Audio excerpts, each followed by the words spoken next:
Oscar Arenas, me gustaría tu opinión sobre la tregua que han negociado Estados Unidos, Rusia y Ucrania. ¿Crees que es un trato justo para el país invadido? No. Y ya que estamos en eso, ya que lo mencionas, vamos a hablar de esto que me dio tantísimo asco, que es Canal Red. Canal Red es el negocio de Pablo Iglesias, que tiene puesto con Ina Finogénova y algunos minions ahí que dicen lo que les mandan, ¿no?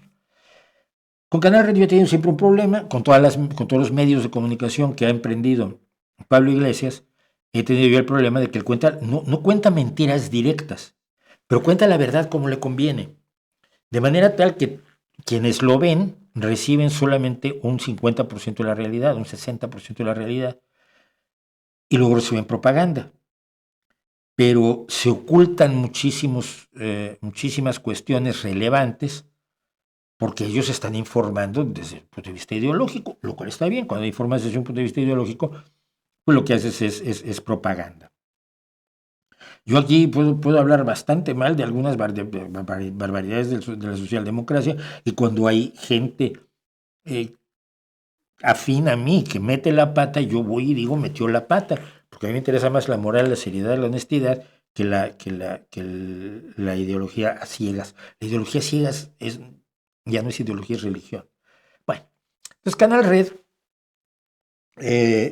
hace poco sacó este short explicando con Ina Afinogénova, qué raro, el tema de lo que propone precisamente Donald Trump, aunque no es exactamente eso, es muy peculiar. Pero mira, el punto es, y déjame encontrar, porque yo tengo aquí los datos de 2022. Bien. Resumiendo, en 2014 un presidente ucraniano es presionado, comprado o convencido por Rusia de abandonar el proyecto para entrar a la Unión Europea y a la OTAN, sobre el que había hecho su campaña política y con el cual estaba de acuerdo la mayoría del pueblo ucraniano, y decidió que no, que en vez de eso se iba a unir a la Asociación de Países Euroasiáticos de Vladimir Putin, y la gente no le gustó y lo tiró. Entonces dicen que es un golpe de Estado nazi. No, había nazis, sí, hombre, claro, pero eran un grupo minúsculo, despreciable, que no era representativo, ni es representativo para nada, de la mayoría de los ucranianos. Hay más nazis hoy en Alternativa por Alemania, y no es decir que todos los alemanes son nazis. Bueno, entonces, a partir de eso, en ese momento, este señor que vamos a ver aquí, el señor Girkin, organizó a los independentistas o separatistas del Donbass, que eran pocos y muy poco fuertes, y procedió a organizar la invasión de Crimea, la toma de Crimea, una invasión absoluta, robándose un trozo de Ucrania, y organizando el ataque y el levantamiento en las provincias del Donbass, donde ahora Putin pretende que se le reconozcan como parte de Rusia. Hay que aclarar que Rusia se había comprometido en 1991, 1994 y 2003 a respetar las fronteras de Ucrania, entre otras cosas porque Ucrania, a cambio de ello, entregó todas las armas nucleares que tenía, que era la tercera potencia nuclear del mundo. Y para controlar las armas, se las entregó todas a Rusia, las tiene Putin ahora, pero a cambio Estados Unidos le prometió defenderla para siempre. Ahora Trump dice que no. Bueno, entonces tenemos aquí un periodista que le pregunta a Girkin. Algunas publicaciones de internet le atribuyen las siguientes palabras con las que caracterizó el conflicto en Ucrania. Yo tiré el gatillo de la guerra después de todo. Si nuestra unidad no hubiera cruzado la frontera, todo hubiera terminado como en Kharkov, como en Odessa. Habría habido algunas docenas muertos, quemados, arrestados, y eso hubiera sido el fin. Y dice Girkin, sí, esas son mis palabras, y se las dije a Projanov allá en 2014, y en principio contienen la verdad. Yo digo lo que creo que es verdad. Si nuestra unidad no hubiera entrado en el Donbass, o sea, no eran los ucranianos prorrusos que deseaban independizarse de los malditos ucranianos, no. si nuestra unidad no hubiera entrado en el Donbass, dice Girkin, y convertirse en el núcleo de la resistencia, el núcleo de la primavera rusa en el Donbass, es muy probable que sin este núcleo la primavera rusa hubiera sido reprimida. Así que hubieran rendido el Donbass, por supuesto.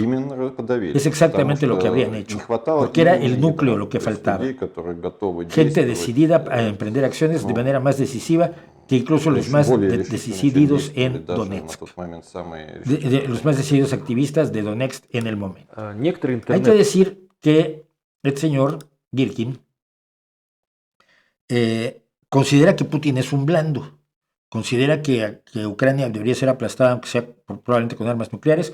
Después de esto organizó un partido ultranacionalista que se consideró terrorista, actualmente está en la cárcel. Ayer decían, y por eso me encontré con esta entrevista con Girkin, ayer decían que se había suicidado en la cárcel, pero no salió su mujer a decir que no era cierto. No sabemos si la mujer lo dijo porque efectivamente está vivo o por qué.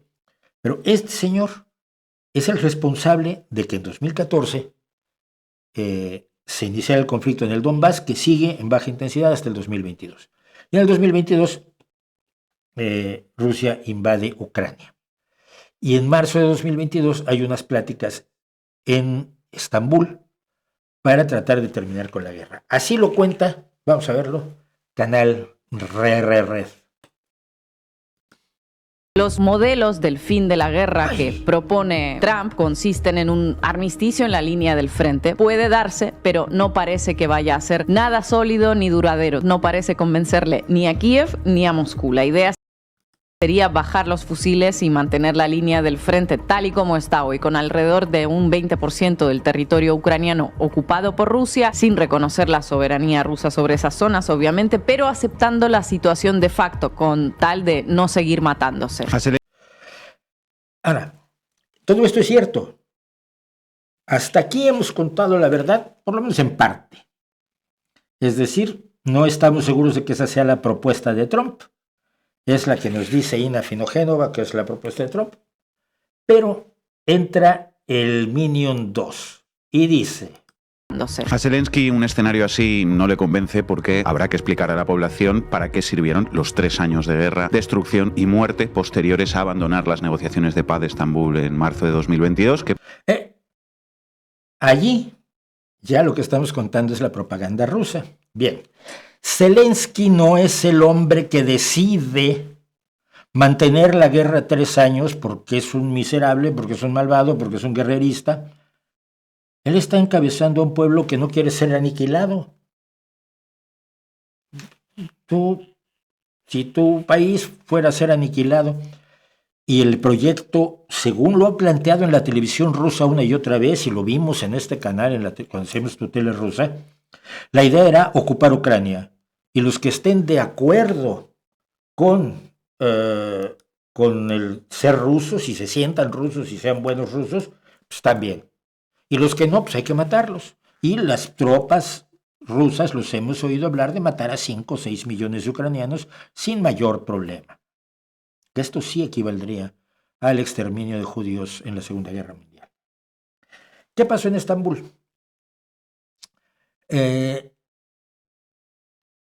Lo que ofrecía Rusia para la paz era dejar apoderarse de la zona en la que ya estaba,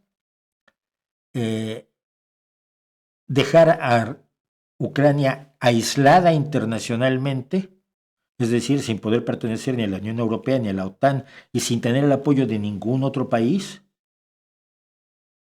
y que se reconociera que ahora el Donbass y Crimea pertenecían a Rusia. Si Zelensky hubiera aceptado ese plan de paz, que era una forma de decir vamos a darle tiempo a Rusia a rearmarse porque les pegamos hasta con el gato en las primeras 3 semanas de la guerra, porque se calculaban que en 3 semanas iban a estar en Kiev, y la reacción ucraniana fue absolutamente heroica. Le damos tiempo a Putin a que se reorganice para que nos vuelva a atacar. Si Zelensky hubiera firmado ese plan de paz, lo linchan en las calles de cualquier lugar que lo encontraran en Kiev o donde fuera dentro de Ucrania. Los ucranianos no quieren eso. Los ucranianos saben lo que han pasado sus prisioneros de guerra, saben lo que han sido las torturas, saben lo que ha sido el encarcelamiento de ucranianos que no se sienten rusos en el Donbass. Saben lo que ha sido el secuestro de 30,000 niños para rusificarlos, para convencerlos de que son rusos y que Rusia es lo mejor. Hijos de ucranianos que están allí hoy defendiendo su país. Entonces, incluso los documentos que celebraron esta semana, según dicen, establecen cómo eran graves las demandas del Kremlin cuando las delegaciones rusas y ucranianas se sentaron en la mesa de negociaciones en las primeras semanas de la guerra. Conforme los ejércitos de Putin avanzaban sobre el sur de Ucrania y hacia Kiev, los oficiales rusos hacían una lista de sus condiciones para detener la invasión e implementaron un cese al fuego. El tratado que se conoce de borrador establece los costos inaceptables de lo que hubiera sido la rendición incondicional de Ucrania. Ucrania tenía que ceder Crimea y la región del Donbass, además de aceptar la ocupación de áreas que en aquel momento estaban bajo control ruso. No hay que olvidar que los echaron, hasta que Moscú dijera que sus condiciones habían sido cumplidas. Kiev también habría sido obligado a entregarle a Rusia el ruso como lengua oficial del Estado y dejar de enseñar el ucraniano y adoptar una serie de leyes contra la religión, historia e identidad nacional ucranianas para rusificar a toda Ucrania, que es lo que quiere. Eso es lo que se habló en Estambul. Nadie podía haber aceptado esas condiciones. Pero cuando dices que, Zelensky decidió dejar las conversaciones, y entonces tendría que explicarles a los ucranianos los 3 años de guerra. No, tendría que explicarles a los ucranianos por qué entrega la cuarta parte de su país a sus habitantes, sus riquezas y su seguridad futura, porque ningún ucraniano quedaría seguro ni con el proyecto de Trump, ni con el proyecto de Estambul. Y sigue este personajillo. Podían haberle puesto final en unas condiciones además mucho más beneficiosas para Ucrania. ¿Cómo justificar? Unas condiciones mucho más beneficiosas para Ucrania, donde más del territorio que hoy quiere Putin habría estado bajo su control.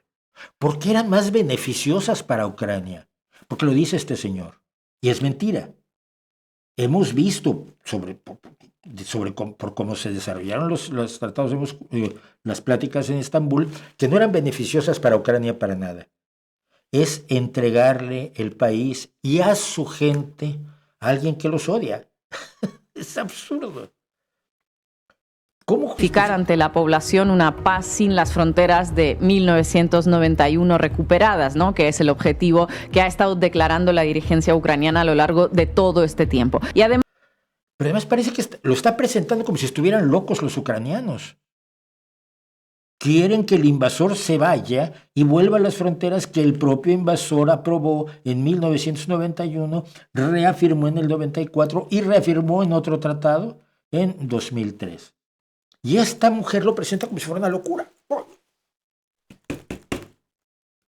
Kiev no parece estar dispuesto a firmar nada que no le dé unas garantías de seguridad sólidas. ¿Qué son garantías sólidas para ellos? Bueno, pues su integración en la OTAN, evidentemente. Sí, evidentemente nadie más te va a defender. Lo dice como si fuera algo malo. Bueno, la propaganda siempre ha sido que la OTAN es lo más malo del mundo, ¿no?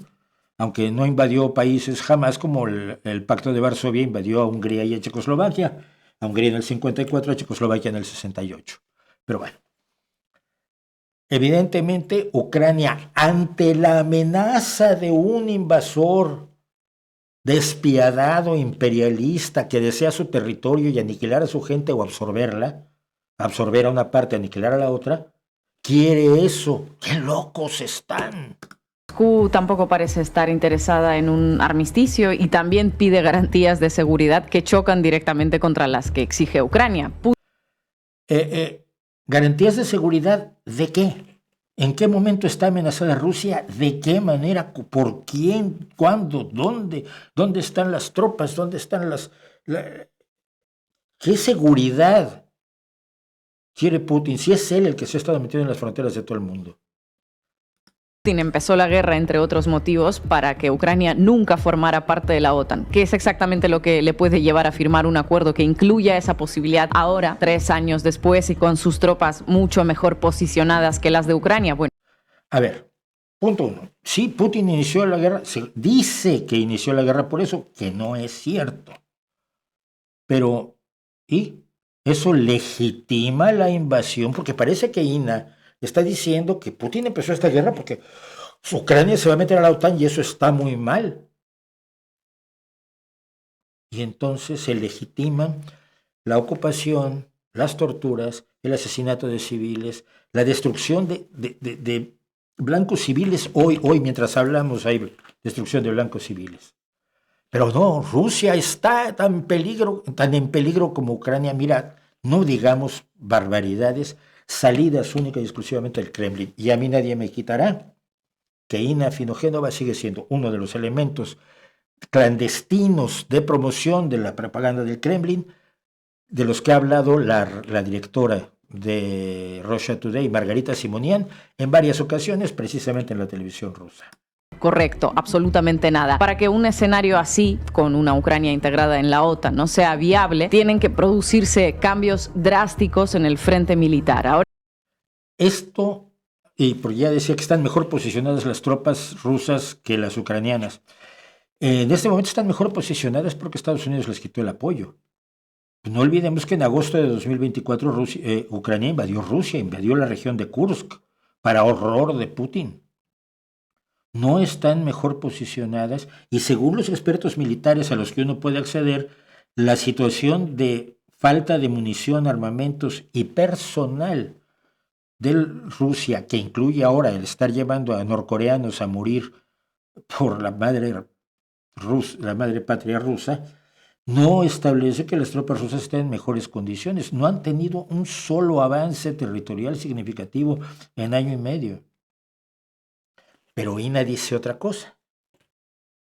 mismo, Ucrania, que hace unos días recibió un último tramo de ayuda de Estados Unidos, no es capaz de propinarle ninguna derrota que cambie el curso de la guerra sustancialmente y refuerce su posición de cara a unas futuras negociaciones. Y esto es, por supuesto, si Europa no reacciona. Y como Europa está reaccionando, quizás eso es a lo que más le temen. Por supuesto Putin, por supuesto el Kremlin y por supuesto sus propagandistas como Ina Afinogenova. Que la reacción europea sea sólida, lo suficientemente sólida como para que las propuestas de paz de Trump y de Putin no se puedan hacer realidad. Los modelos del fin de la guerra que propone Trump. Las mismas. Legitimar las ocupaciones de Putin entregándole Crimea y el Donbass, y según dijo hoy, legitimarlas internacionalmente. O sea, no es que Ucrania acepte que le quiten su territorio, es que el resto del mundo, incluido tu país, donde quiera que estés, reconozca que el Donbass y Crimea le pertenecen a Rusia por los dos que le cuelgan al señor Vladimir Vladimirovich Putin. Mantener a Ucrania fuera de la OTAN y fuera de la Unión Europea, con lo cual la dejas aislada internacionalmente. Y garantizar que no habrá tropas extranjeras en Ucrania para garantizar el alto al fuego. Alto al fuego que, por cierto, hay un breve alto al fuego, creo que de 30 días, que en estos momentos, si no se ha puesto en marcha, estaría por ponerse en marcha. Pero que no habrá tropas extranjeras en Ucrania porque esa fue la propuesta de Keir Starmer, el primer ministro británico. Y si no hay tropas europeas que garanticen, tropas extranjeras que garanticen el alto al fuego, ¿qué garantiza el alto al fuego? La buena voluntad de Vladimir Putin, que nunca ha respetado su palabra. Y eso es lo que nos quieren contar también los chicos de Canal Red. Qué horror es la propaganda, ¿eh?